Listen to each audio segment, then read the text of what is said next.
Live from New Delhi, you're watching DD India News Hour, India's voice to the world. I am Siddharth Bharadwaj. Coming up in the next hour, Hunter Biden has been found guilty on all three charges in his federal gun trial, becoming sitting US president's first son to be criminally convicted. Hamas responds to a US-backed proposal for a Gaza ceasefire, seeks complete halt of offensive in Gaza proposal response. Malawi's Vice President Solos Chilima and 9 others killed in a plane crash. The flight had gone missing on Monday. Unbeaten India to take on co-hosts the US in the ICC Men's T20 World Cup 2024 on Wednesday with an eye on Super 8 spot.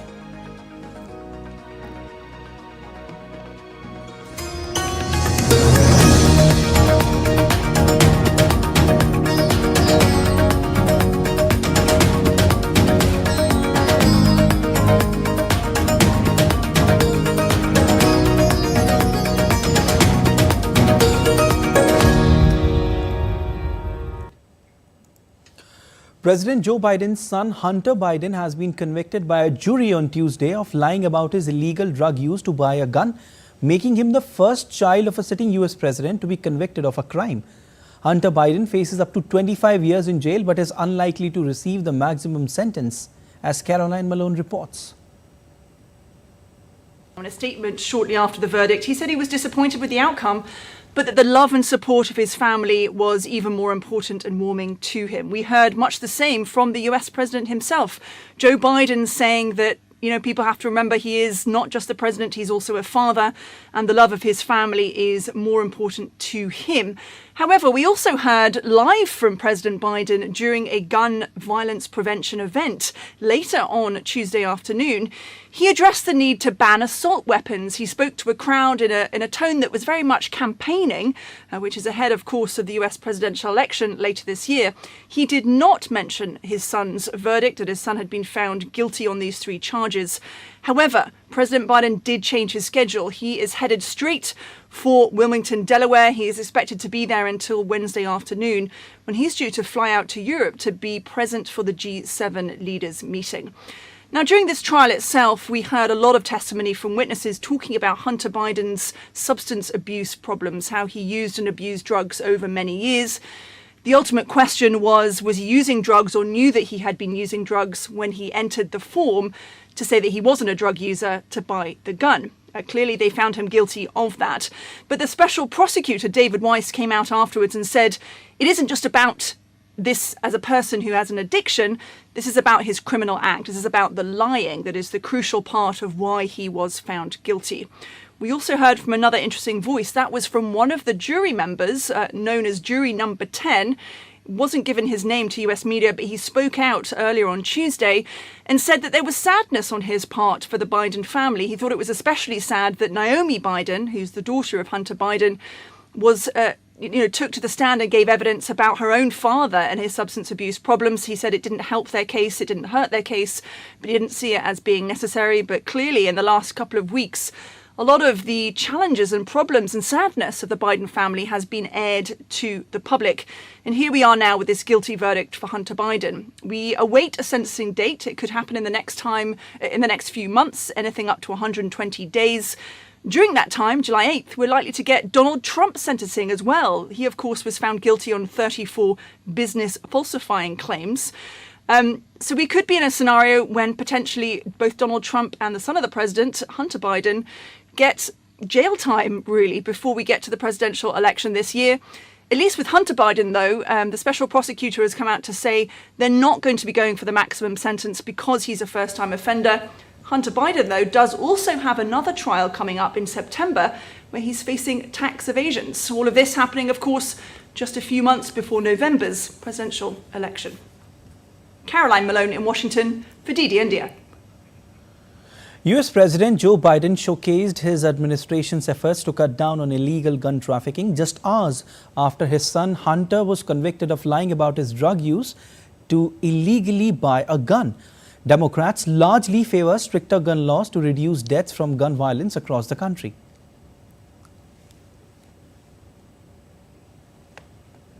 2 weeks will mark the second anniversary of the Bipartisan Safer Communities Act.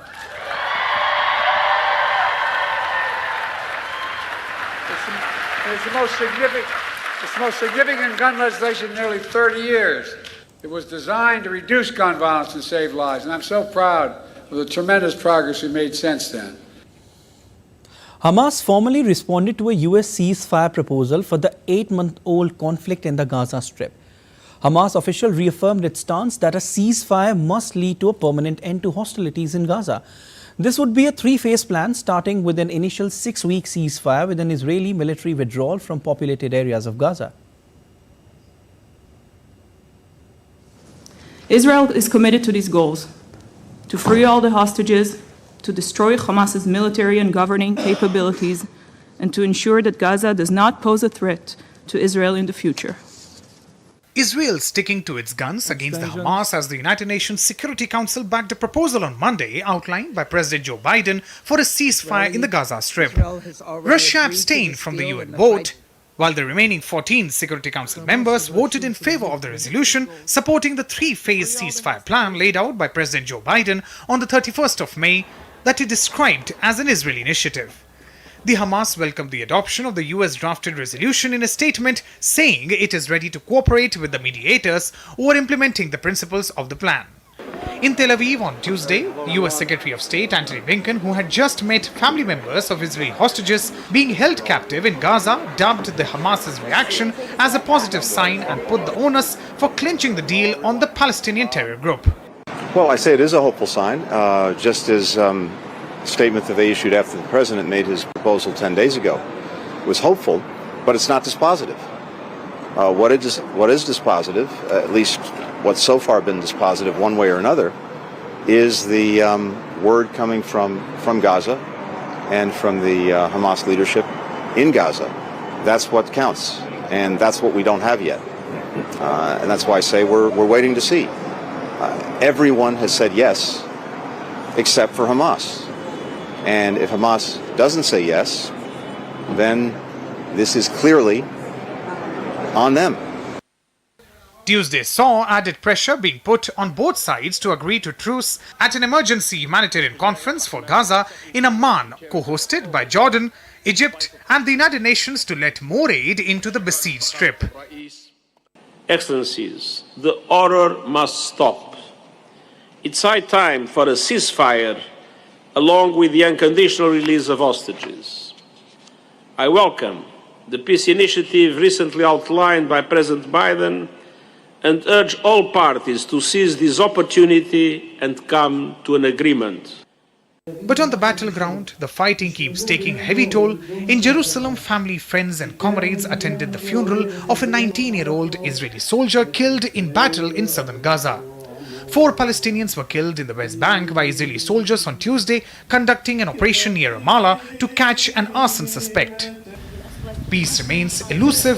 Qatari and Egyptian mediators are yet to receive formal replies from Hamas or Israel to the UN-backed truce proposal, although officials on both sides indicated the plans fulfill their diverging goals. Bureau Report, DD, India. The US military forces destroyed 2 anti-ship cruise missile launchers in a Houthi-controlled area of Yemen. The action has stoked fears that the Israel-Hamas conflict could spread and destabilize the wider Middle East. US Central Command said that the missile launchers presented an imminent threat to US and coalition forces and to merchant vessels transiting the region.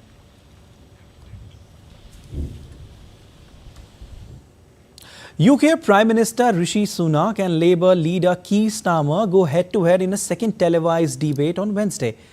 It comes after the governing Conservatives released their election manifesto ahead of July 4th poll.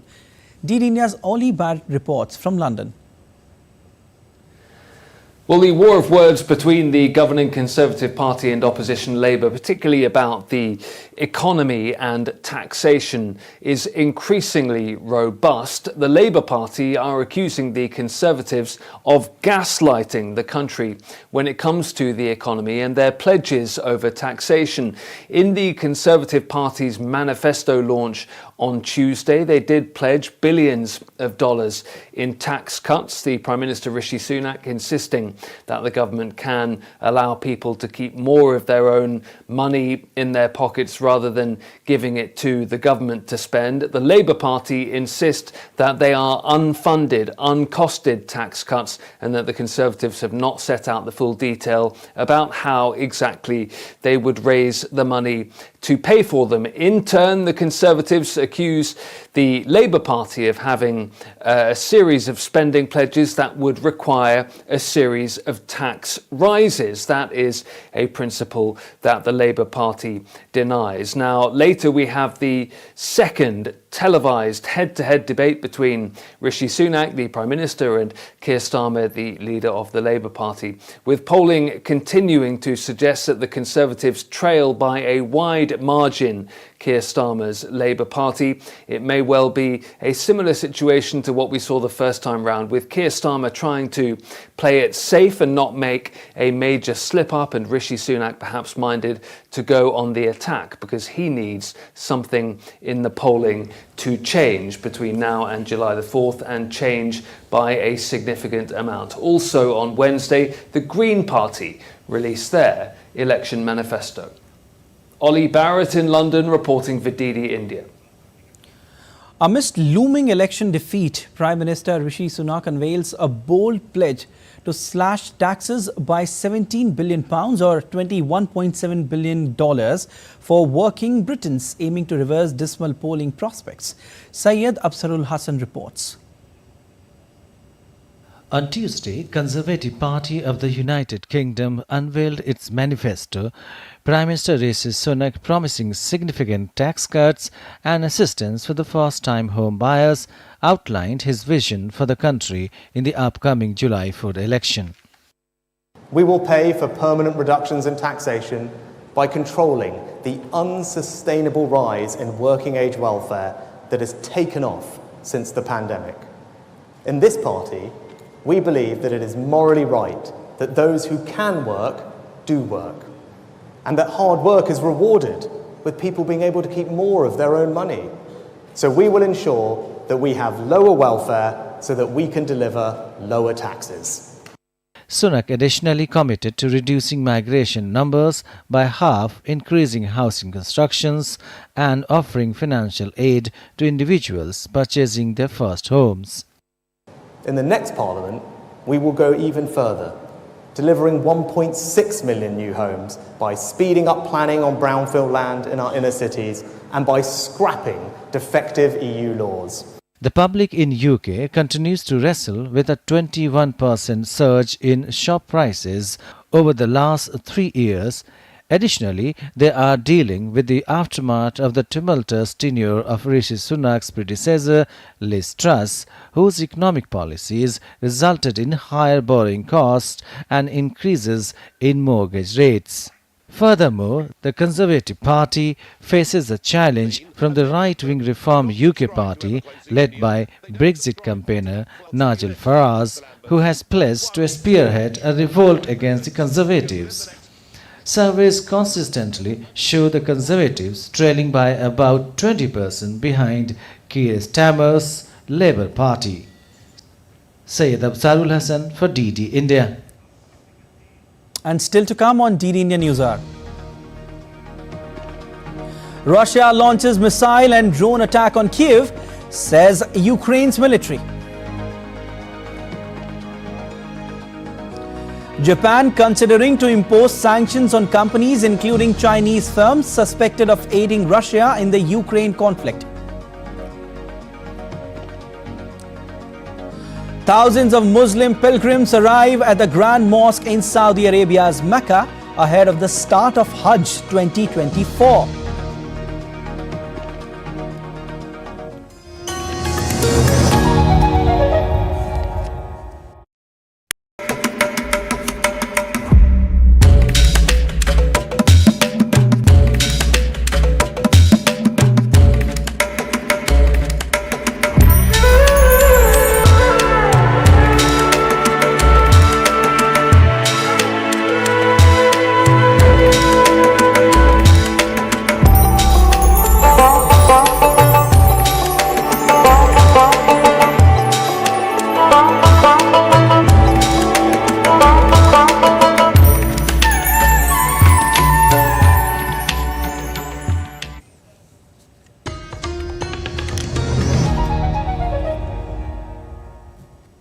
You're watching DD News Hour. I'm Siddharth Bharadwaj.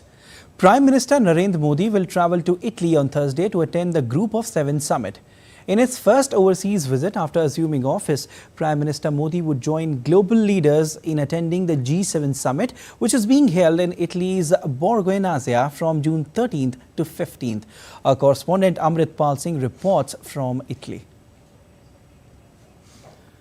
Days after assuming office, Prime Minister Modi will make a day-long visit to Italy to participate in the G7 summit on June 14th. Italian Prime Minister Giorgia Meloni had extended an invitation to PM Modi to attend the G7 summit under her presidency of the global bloc. As world leaders gather here in the picturesque settings by the Adriatic Sea, Prime Minister Modi will be holding bilateral meetings with G7 leaders, including with US President Joe Biden and UK Prime Minister Rishi Sunak, as also with his Italian counterpart Giorgia Meloni. The Prime Minister on Friday will address an outreach session where he'll address issues related to food security, health and development. PM Modi would also hold bilateral meetings with its counterparts from other G7 partner countries. The Prime Minister is expected to address issues of the Global South, development and climate change. The G7 summit is a grouping of world's 7 most developed economies that include Canada, France, Germany, Japan, the UK and the US as its member nations. As the Italy summit is largely focused on the ongoing conflicts in West Asia and Ukraine, the G7 is likely to adopt its plan of funding the Ukrainian war chest through frozen Russian assets. India, on its part, would like to stay away from any such move that directly incriminates Russia, thus reiterating its long-standing position that the way forward is through dialogue and diplomacy and not through war. With cameraman Shailendra Chauhan, this is Amrit Pal Singh in Borgo Egnazia, Italy. Russia launched a missile and drone attack on Kiev early on Wednesday with preliminary information showing there were no injuries or damage in the Ukrainian capital. Ukraine's air defense system destroyed all air weapons on their approach to the city. According to Ukrainian military, Russia used a combination of cruise and ballistic missiles as well as drones in its attack. Air raid alerts lasted several hours across all of Ukraine, including in regions bordering NATO member Poland. Operational command of the Polish armed forces said that Polish and allied aircraft have been activated as a precaution.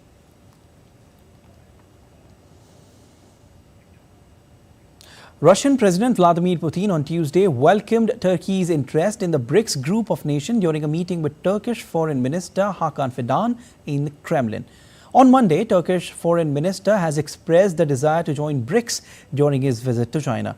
NATO member Turkey had come under fire by its Western allies in recent years over its ties with Russia, with some saying that its axis was shifting away from the Western military alliance. Ankara has rejected this, saying it remained a committed member of the alliance and maintained its goal of full membership of the European Union.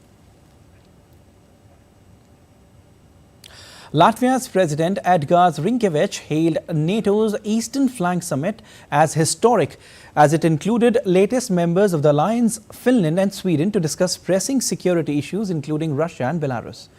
At the joint news conference after the meeting in Riga, Poland's President Andrzej Duda said that NATO allies from Romania, Poland and Latvia, part of Eastern Flank, were deeply concerned about Russia's malign hybrid activities.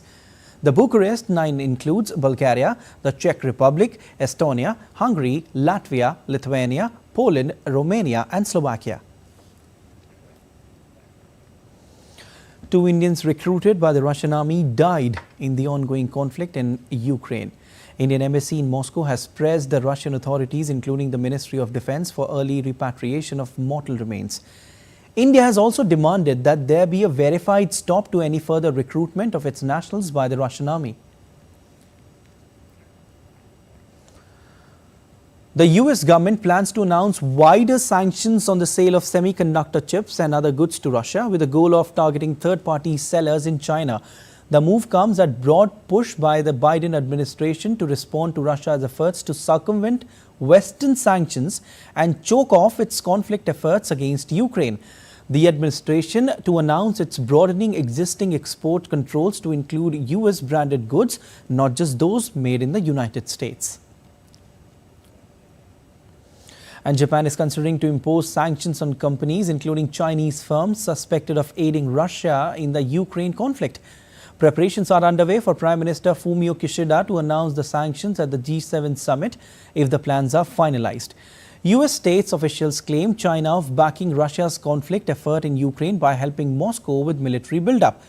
US had already imposed sanctions on over 20 companies based in China and Hong Kong in May. North Korean leader Kim Jong-un on Wednesday said his country is an invincible comrade in arms with Russia in a message to President Vladimir Putin amid speculation over Putin's impending visit to North Korea. Marking Russia's National Day, Kim said his meeting with Putin at a Russian space launch facility last year elevated the ties of their century-old strategic relationship. The message came after Russia's Vedomosti newspaper on Monday reported Putin would visit North Korea and Vietnam in the coming weeks. And Malawi's Vice President Saulos Klaus Chilema, whose plane went missing in dense forest on Sunday, was declared dead the next day. In a press statement, Malawi's President Chakwera announced all 9 members on board have been killed. The President expressed deep condolences to the families. The departed Vice President, Saulos Klaus Chilema, was a business executive turned politician and assumed Vice President office in 2020. He was also seen as a potential candidate in next year's presidential election. The search and rescue operation I ordered to find the missing plane that carried our Vice President and 9 others has been completed, and the plane has been found. And I am deeply saddened and sorry to inform you all that it has turned out to be a terrible tragedy. The remains of Malawi's Vice President Saulos Klaus Chilema and 9 others killed in a plane crash were flown back to Malawi's capital Lilongwe on Tuesday evening. The military aircraft carrying Chilema, seen as a potential candidate in next year's presidential election, went missing on Monday. The former First Lady Shanil Zimbiri was also amongst the crash victims. Chilema returned from South Korea on Sunday after participating in the Korea-Africa summit and was traveling with the other passengers on Monday morning to attend the funeral of Malawi's former Justice Minister in the north of the country. DD India correspondent Daniel Kijo has sent this report from Dar es Salaam. Well, the whole of Malawi is saddened by the news. We've just saw the president make a national address confirming what many in Malawi had feared, that indeed the bodies have been found and the plane has been found. What we know is currently the bodies are being carried to the capital city of Lilongwe. And of course, a lot of citizens wonder exactly what was wrong with the plane, what happened. Was it the bad weather and the fog that was around that high mountainous and high forest area? But as it stands, a lot of the people we spoke to are very sad because the late Chilema was a very popular political figure who was very much in touch with, in the hearts of the Malawi people. So as it stands, it was a shock because it was not something that was due to a long being sick or illness, but something that hit them early, yesterday morning. And what is perplexing and saddening further is the fact that he was going to a funeral of a late former cabinet member in the northern part of the country. The plan was he would go to that funeral and quickly return to the capital city to bid farewell to the president who was going to the Bahamas. We know that because of the urgency of this tragedy, the president of Malawi cut short that Malawi trip and is in country and consoling his people. There will be steps, the next funeral steps will be announced by the president in the coming hours. The French president will hold a news conference on Wednesday as he tries to kickstart his party's Renaissance's election campaign. Emmanuel Macron says he will not quit as leader if the far-right opposition win the election, which he surprisingly called on Sunday. DD India correspondent Ross Cullen reports. Emmanuel Macron, the French president, has promised to make 2 or 3 speeches or statements every week of the campaign as he tries to regain the initiative. In 2022, in the last election, his party lost more than 100 lawmakers, but he believes there is still a path open to regain a majority in parliament. He is coming under increasing pressure from the far right, though, from the National Rally, who are led by 28-year-old Jordan Bardella. They are always quick to mobilise, they have a good campaigning infrastructure in place, and, crucially for the far right, they have momentum after their crushing victory over Emmanuel Macron's party Renaissance in the EU vote on the 9th of June. We will find out a little bit later on Wednesday exactly what Emmanuel Macron's campaign strategy is when he lays out he and his party's ambitions for these elections. Ross Cullen in France reporting for DD India. Mexico's President-elect Claudia Sheinbaum on Tuesday tried to calm investor concerns over proposed judicial overhaul. The President-elect has promised that the country would maintain its rule of law while saying she planned to push ahead with the reforms. The judicial reforms proposes that judges, including the currently appointed Supreme Court, be popularly elected. Sheinbaum said investors have nothing to worry about. In southern Mexico, over 4,000 residents were forced to seek shelter in a neighboring town after alleged gang members opened fire and burnt houses and vehicles. Violence erupted when alleged gang members stormed the town of Tela, forcing residents to hide in their homes and move to a makeshift shelter in the nearby town. President Andrés Manuel López Obrador said the army was sent to the area to protect the victims and said the violence resulted from conflicts among residents. The Chiapas prosecutor's office informed at least 6 suspects have been detained.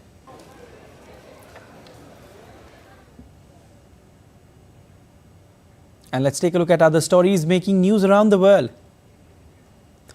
Iceland issued a new license to its sole remaining whaling company on Tuesday, enabling it to continue hunting this season.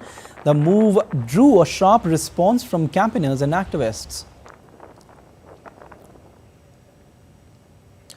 Victims of sexual abuse by the Catholic Church gathered in front of Spain's parliament on Tuesday. The protesters demanded urgent processing of reform of the penal code pertaining to crimes of pedophilia.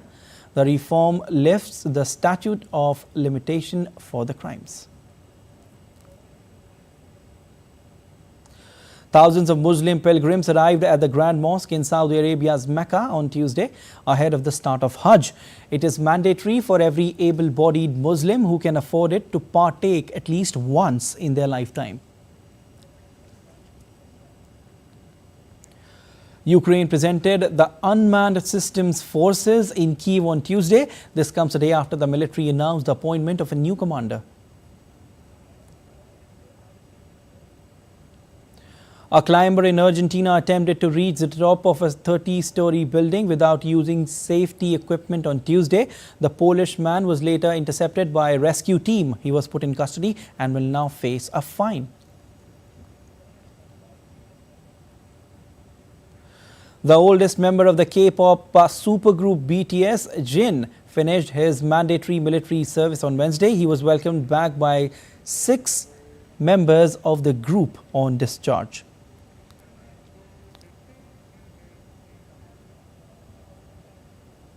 And still to come on DD India News Hour. Nirmala Sitharaman takes charge as Finance Minister.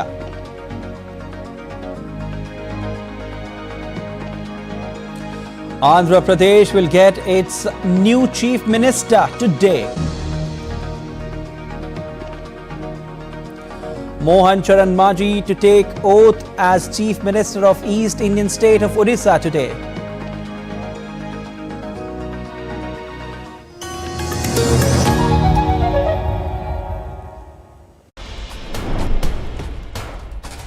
Wherever news breaks, whatever it takes. Connecting corners, cutting across continents. Stories that matter from across the globe. Accurate, authentic journalism that serves you right. From politics to glamour, from sports to world affairs, with a fusion of aesthetics and substance. Introducing news in a new avatar. Experience the world through a new lens. Stay tuned to DD India for an exciting journey beyond borders.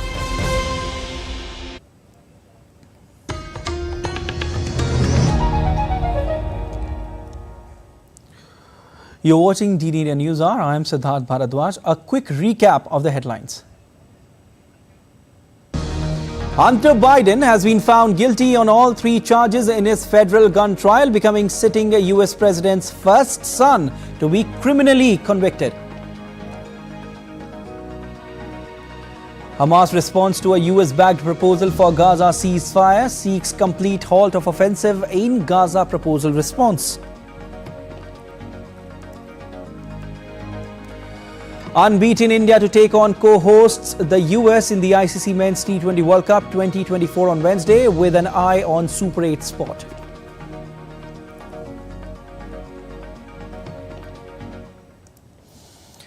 Nirmala Sitharaman on Wednesday took charge as the Union Minister for Finance and Corporate Affairs. Nirmala Sitharaman retains the post for the 2nd consecutive term. She is the first woman to serve as a minister in 3 consecutive terms of the Modi government. Sitharaman was greeted at the office in North Block by Finance Secretary Dr. T.V. Somanathan and other secretaries of the Ministry of Finance and Corporate Affairs.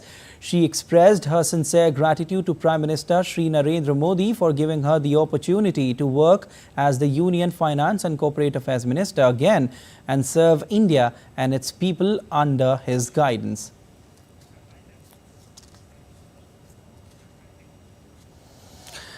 And DD India's Akhilesh Suman joins us from Delhi. Akhilesh, a very good morning to you. Now, after the formation of the new government, leaders like Amit Shah, S. Jaishankar, Ashwini Vaishnav and Shivraj Singh Chauhan have taken charge of their respective ministries and some are yet to take charge.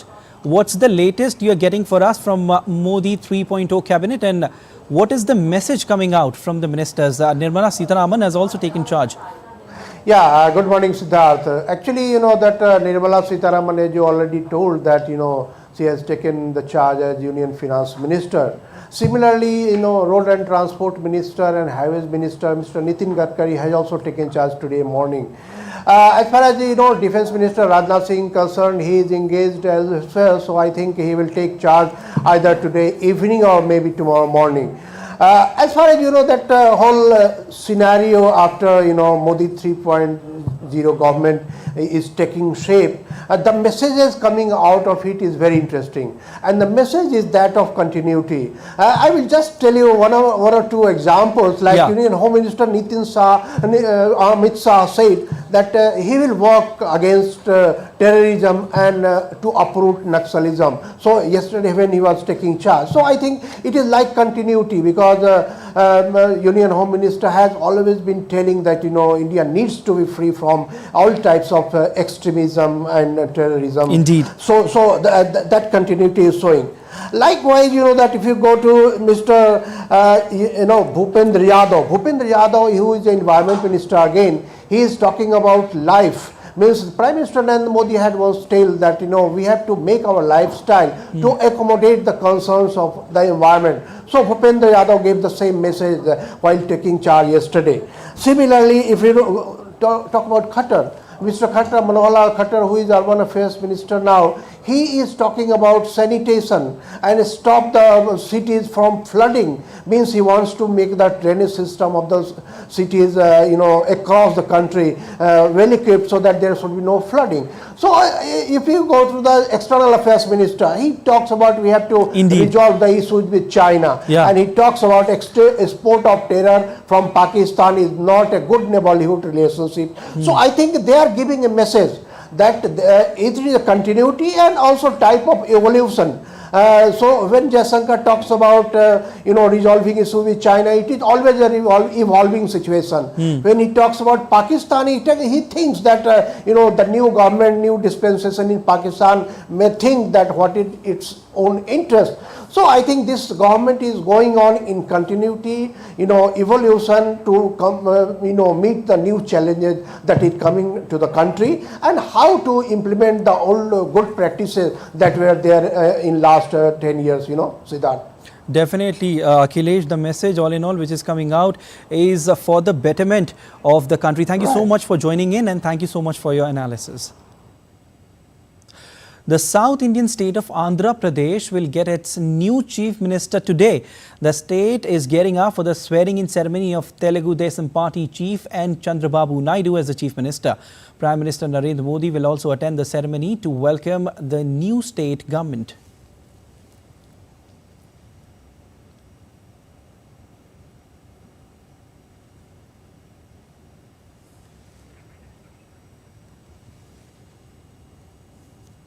And my colleague Ravi Shankar joins us from Guntur, Andhra Pradesh. Ravi, a very good morning to you. Now, Andhra Pradesh will get its new chief minister today. What details do you have for us as far as the arrangements are concerned? Also tell us about the security, because it's a big event. Yes, Siddharth, welcome back to Andhra Pradesh. In a few minutes, you can say in an hour, by 11:25, Sumuhurtam, the Chandrababu Naidu's oath-taking ceremony will start. Hopefully, Narendra Modi will also be landed in Gannavaram airport in a few minutes, I think, and other dignitaries like VIPs and all, Chiranjeevi, Rajnikant, and at about 7 cabinet ministers, especially Amit Shah. Amit Shah reached Andhra Pradesh yesterday night itself, and after reaching Andhra Pradesh, he had a meeting with Chandrababu Naidu yesterday night. And if you see the arrangements, at about 3 lakh people are expecting for this oath-taking ceremony in a huge manner. So at about 7,000 police personnel are attending the security things. And the total arrangements were done perfectly comfortably.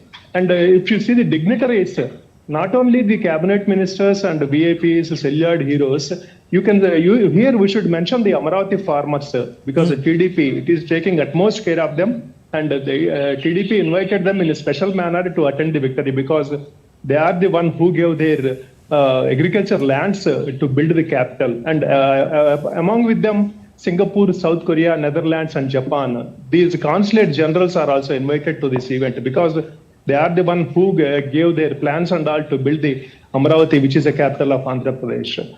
And if you see the cabinet composition, which is a very big task for Chandrababu Naidu, you can say, because mingling with the Janasena and BJP, TDP, it has done a beautiful job as far as public are concerned. They are very happy with the composition, because out of 26 possibilities, the 26 ministries are possible in the Andhra Pradesh Assembly, as there are 175 seats.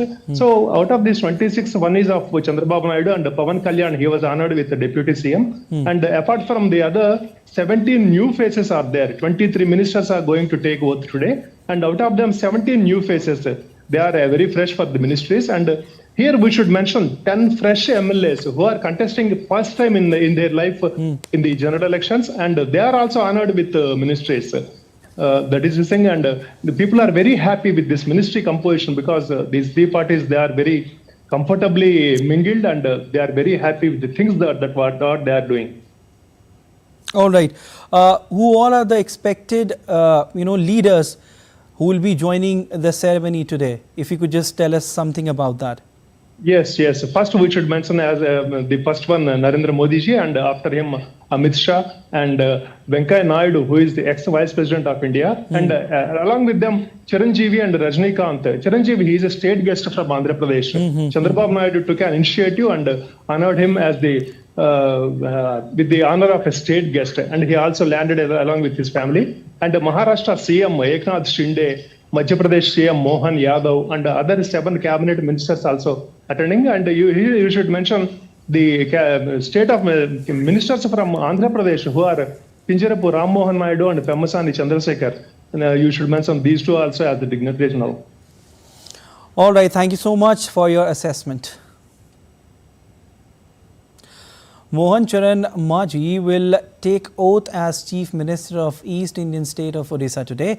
Prime Minister Narendra Modi will also be attending the swearing-in ceremony of the new state government. The 4-time member of Legislative Assembly is a prominent tribal leader. Majhi was a teacher in his locality before entering into politics. He previously served as Government Deputy Chief Whip, Opposition Chief Whip and Chairperson of Public Accounts Committee.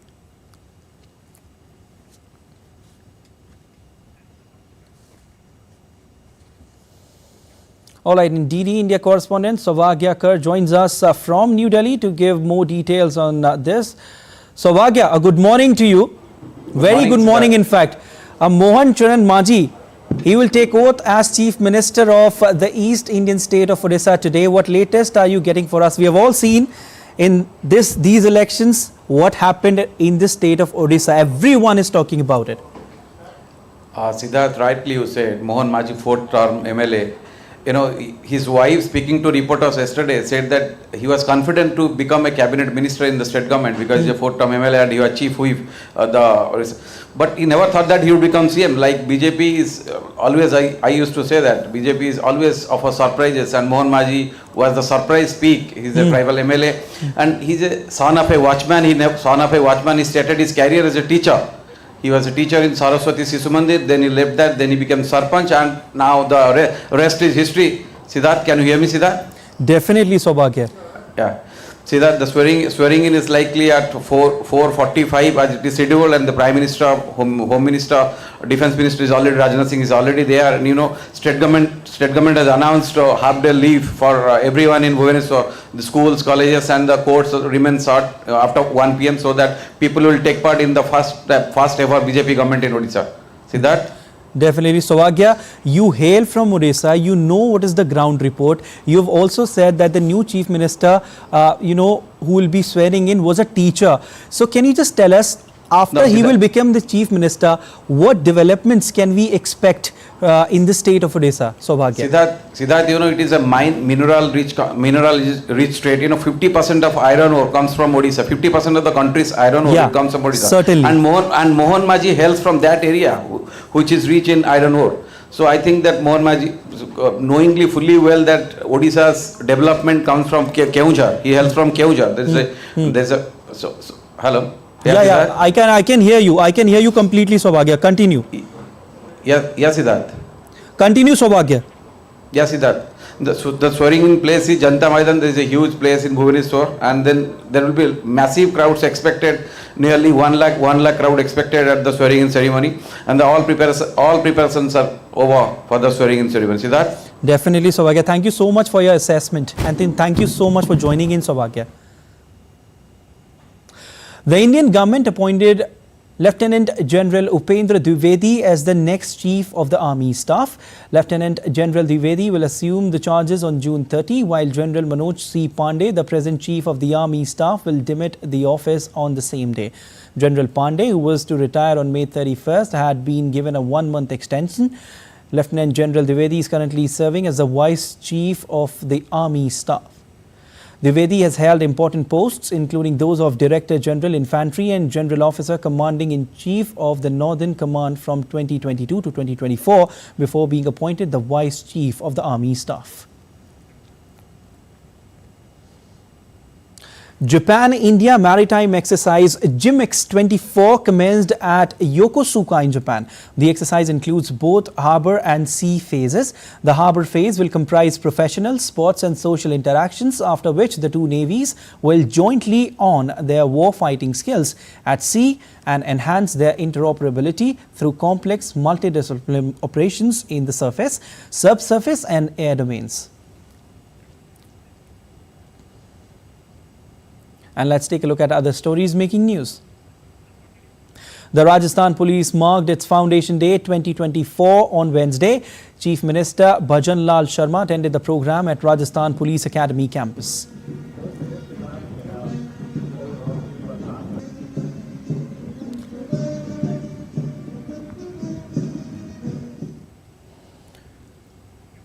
Terrorists opened fire on the Indian Army's temporary operating base in Doda on Tuesday night. 5 soldiers and 1 special police officer were injured and taken to hospital for urgent treatment. India's Narcotics Control Bureau organized an awareness event with Chandigarh Police at Sukna Lake. The event saw students perform a play on a drug-free India along with a walkathon. Law and Justice Minister Arjun Ram Meghwal kicked off work on review of the litigation system in India on Tuesday as his first task in office.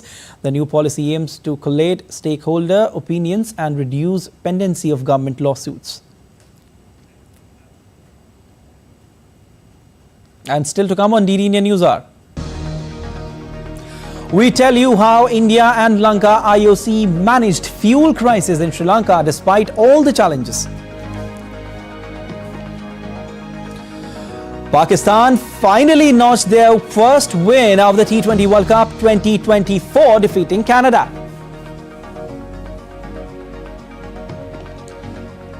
India's Ministry of Information and Broadcasting announces third edition of International Yoga Day Media Award 2024.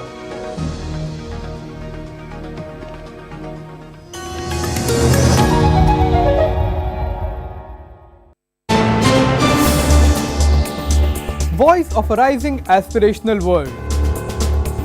Stories of challenges, struggles and accomplishment. A world battling conflict, hunger and poverty.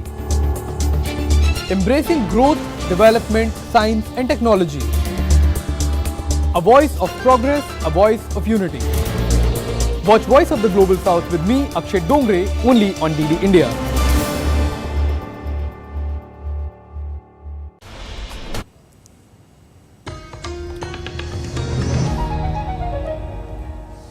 You're watching DD India News Hour. I am Siddharth Bharadwaj. Texas is known as Big Sky Country, an expensive, largely unobstructed twinkling oasis. But as cities expand and more skyscrapers pop up, those skies are getting crowded and light pollution is having an unintended consequence. Birds are colliding with buildings at an alarming rate, especially during migration season. Texas's sky is an avian superhighway, funneling billions of birds south in the winter and then north again in the summer. As Tony Waterman explains from Austin, a simple flip of the switch could help keep them alive and help fight climate change. If we actually look on this third-story window, it's probably a spot where a bird's collided. So you can see kind of this lighter spot, like almost like a water balloon was hit the window. 3 times a week, ecology PhD candidate Brian Stokes and other bird enthusiasts are out searching for birds. Not living ones, but ones that have died in the middle of the night, victims of mid-air building collisions. We want to sort of check everywhere because they can get stunned and sort of fly another few feet. No birds were found on this morning, but experts believe as many as 1 billion die from building collisions every year in the U.S., disoriented by bright city lights while migrating at night. Upwards of 80% of the United States can't even see the Milky Way anymore. That's how bright the sky has gotten. And if they're seeing light, it messes up, their sense of direction. It messes up their understanding of what they're seeing in front of them. Glass buildings are particularly lethal. Last October, more than 1,000 birds died in a single night after colliding with McCormick Place in Chicago. We're seeing major global declines in bird populations, and there are several large factors that are at play. One, which is climate change, and another one, which is habitat destruction, and those really go hand in hand. Rapid urbanization and habitat loss has caused bird populations in North America to decline by 3 billion since 1970, diminishing an important part of the ecosystem. Besides being great pest controllers, birds play an important role in fighting the effects of climate change. They disperse seeds, spreading plants into new areas. They provide nutrients to marshes that serve as a buffer from storm damage. Some even help pollinate plants and reduce the spread of disease. To help reduce the mortality rates, some U.S. cities, including Austin, have joined the Lights Out campaign, an initiative encouraging building owners and residents to shut off their lights between 11 p.m. and 6 a.m., prime migration time for birds. Research has shown a simple flip of the switch can reduce collisions by up to 60%. What's good for birds is good for people. You can have a beautiful building, you can have wonderful lights, but those lights could also be turned down. Turned down so fewer dead birds turn up in the morning. Tony Waterman in Austin, Texas, reporting for DD India. Pantanal region in Brazil, the world's largest tropical wetland, is experiencing an unprecedented number of fires, largely attributed to climate change. Reduced rainfall and low river levels have rendered the region more susceptible to fires. Authorities say the number of fires in the Pantanal so far this year has increased compared to the same period last year.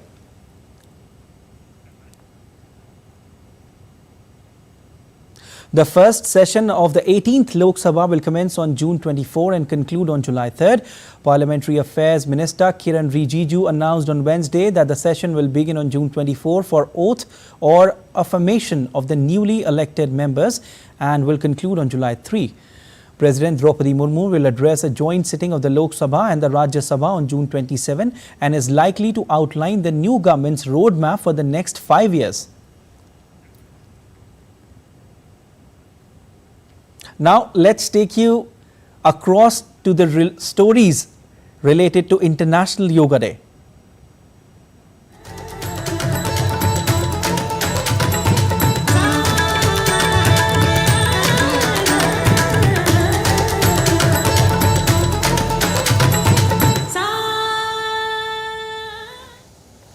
In 9 days from now, the world will mark 10th International Day of Yoga. As Yoga Day approaches, India's PM Modi shared a set of videos on his X handle that offers guidance on various asanas and their benefits. Vrikshasana. Vriksha means tree. This asana makes the posture of your body steady, straight and strong, like a tree. Stand straight with your feet at a distance of 2 inches from one another. Focus on a point in front of your eyes, and then let a long, deep breath out. Carefully and slowly bend your right leg, raise it up, and rest its sole on the inner thigh of your left leg. Take extra care that your heel is touching the perineum area. After steadying yourself in this posture, take a deep breath in and slowly raise your arms over your head and join your hands so that your palms touch each other in a namaskar pose. Breathe in and out normally in this position for about 10 to 30 seconds. This asana increases the balance, steadiness, and alertness of the brain.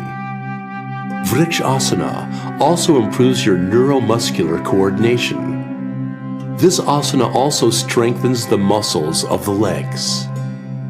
People suffering from arthritis, vertigo, or obesity should refrain from doing this asana. Breathe out slowly after remaining in Vrikshasana pose for about 10 to 30 seconds, and then bring your arms down slowly. Now, lower your right leg to the ground and stand straight. Take in a deep breath and then exhale. And now, repeat the whole process with your left leg. Vrikshasana makes your body healthy along with your mind.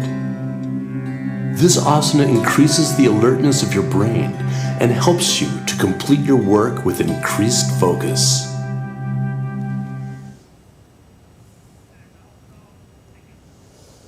Media plays an instrumental role in amplifying the message of yoga, both within India and abroad.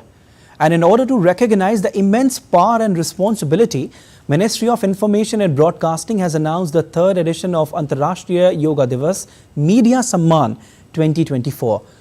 Acknowledging the positive role and responsibility of media in disseminating the message of yoga, the ministry had instituted the first Antarashtriya Yoga Divas Media Samman in June 2019.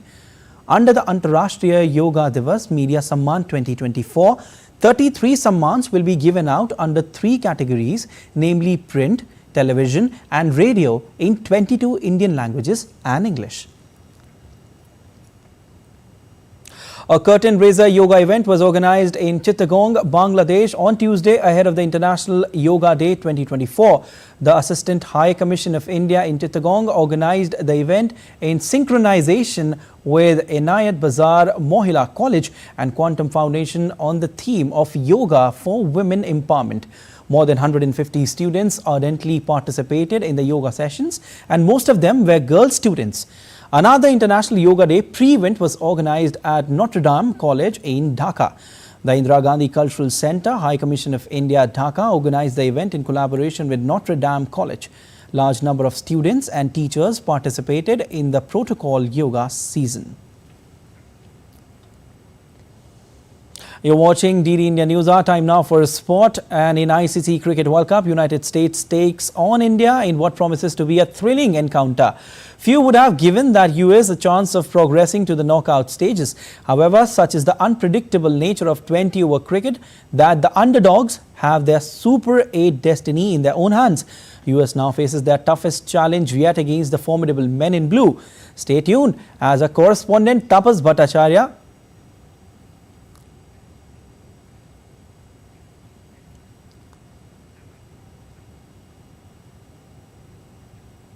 was in United States. Now, San Francisco board approves $25 million plan to bring 2 pandas to the city zoo in 2025. This significant investment aims to enhance the zoo's appeal and contribute to global conservation efforts for the endangered species.